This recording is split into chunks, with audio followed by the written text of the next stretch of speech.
আমরা যখনই অনলাইনে ইনকাম বা এরকম জিনিসপত্র নিয়ে গুগলে বা ইউটিউবে বাংলায় সার্চ করি, কখনো কখনো ইংলিশেও যদি আমরা বাংলা এক্সটেনশন ব্যবহার করি, বাট এমনিতে যদি আমরা মেইনলি বাংলায় সার্চ করি, অনেক দুঃখজনক কিছু ব্যাপার ঘটে। আমরা ক্যাপচা দিয়ে কিভাবে ইনকাম করা যায়, অ্যাডে ক্লিক করে কিভাবে ইনকাম করা যায়, এইসব ব্যাপারে অনেক ভিডিও দেখি, এইসব ব্যাপারে অনেক আর্টিকেল পড়তে পারি। ব্যাপারটা খুবই দুঃখজনক। কেন আমি বলছি, কারণ হলো ক্যাপচা বা অ্যাডে ক্লিক করে ইনকাম কখনোই আসল ইনকামের মধ্যে পড়ে না।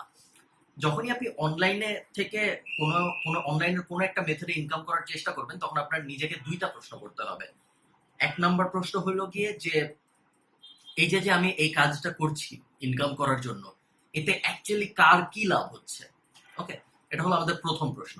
আর সেকেন্ড প্রশ্ন হলো যে আমি এই যে যে মেথডটা ইউজ করে ইনকাম করার চেষ্টা করছি, এই মেথডটা দিয়ে কি আমি আগামী 5 বছর ইনকাম করতে পারবো নাকি।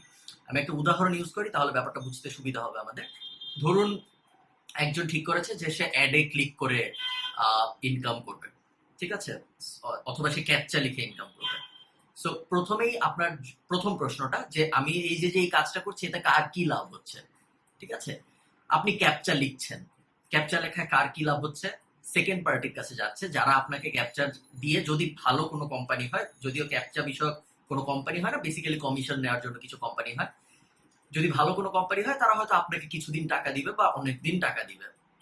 বাট সেই কোম্পানিটা কি করছে, সেই কোম্পানিটা, বা আমরা যদি একটা অ্যাড ক্লিকের এক্সাম্পলটা সবার জন্য সহজ হবে। ধরুন অনেকেই ভাবে যে অ্যাড ক্লিক করে আমি ইনকাম করছি, বিভিন্ন অ্যাড ফ্লাই বা নর্মাল অ্যাডের বিভিন্ন প্ল্যাটফর্মে ক্লিক করে করে আমি ইনকাম করছি।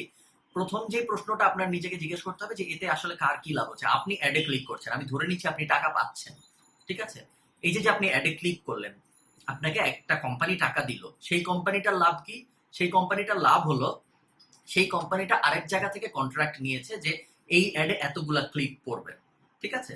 তো এটা হলো সেই কোম্পানিটার লাভ। আপনি সেই কোম্পানিটার একটা ভেহিকেল হয়ে সেই কোম্পানিটার যাতে ওই অ্যাডে এতগুলো ক্লিক করে সেই ব্যবস্থা করে দিলেন, এবং এই কারণে একটা পার্সেন্ট অফ টাকা আপনাকে দিল সেই কোম্পানি।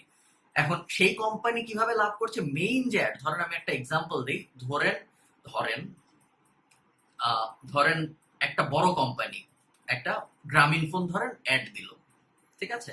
এখন এই অ্যাডটা ভাগ হতে হতে হতে হতে কিছু চ্যানেলে চলে যাবে। আমি এক্সাম্পল হিসেবে দিচ্ছি, গ্রামীণ ফোন সাধারণত ইউটিউব বা অ্যাডসেন্সের বাইরে ভাবে অ্যাড দেয় না। ভাগ হতে হতে এমন ভাবে চলে যাবে যে অ্যাডের থার্ড পার্টি বা ফোর্থ পার্টি পর্যন্ত চলে এসে লাস্ট পর্যন্ত আপনার কাছে যখন অ্যাডের ইনকাম, অ্যাডে ক্লিক করে ইনকামের ব্যাপারটা আসবে, তখন ওই ব্যাপারটার আর কোনো মিনিং থাকবে না। আপনি যে অ্যাডে ক্লিক করছেন, এতে গ্রামীণ ফোনের কোনো লাভ হচ্ছে না, কারণ এগুলো ভুয়া ক্লিক।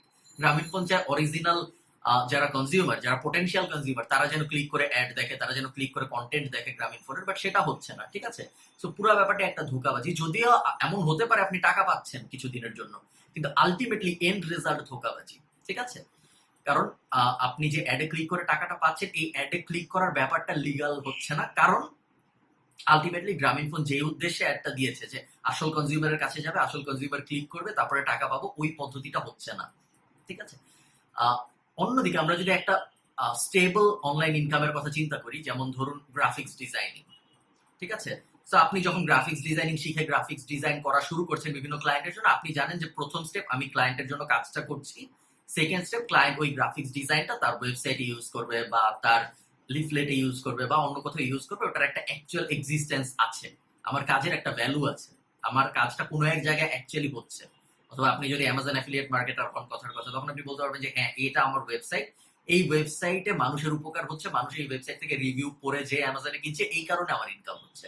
অন্যদিকে যখন আপনি ক্যাপচা লিখছেন, যখন আপনি অ্যাডে ক্লিক করছেন, তখন আলটিমেটলি আপনি জানেনও না যে কেন আপনার ইনকাম হচ্ছে, কেন আপনার টাকাটা আসছে।